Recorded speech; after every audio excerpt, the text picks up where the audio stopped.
সকলে যাতে আমরা সহযোগিতা করি জন্য দোয়া করছি আল্লাহ তাআলার কাছে। আসসালামু আলাইকুম।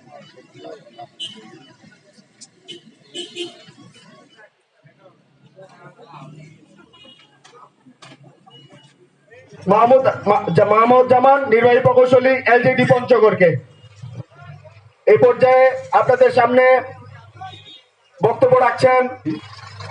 সড়কের সম্প্রসারণ কাজের শুভ উদ্বোধন অনুষ্ঠানে আমাদের মাঝে স্যার এবং সম্মানিত উপস্থিতি সবাইকে আমার সালাম জানাচ্ছি। আরো বেশি চড়া হবে এইভাবে এটা অনুরোধ করছি বদা থানার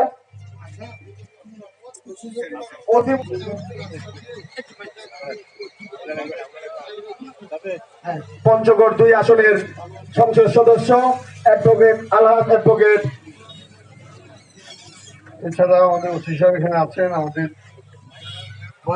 সর্বস্তরের ভাই এবং বোনেরা।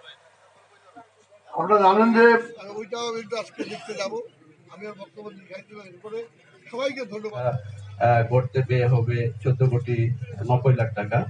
তো আমরা মোটামুটি ময়দানদিঘির এখন কাঁচা রাস্তা সঙ্গে আমাদের বর্তমানে যে রাস্তাগুলো আছে এগুলো যাতে আরো প্রশস্ত করা হচ্ছে, চওড়া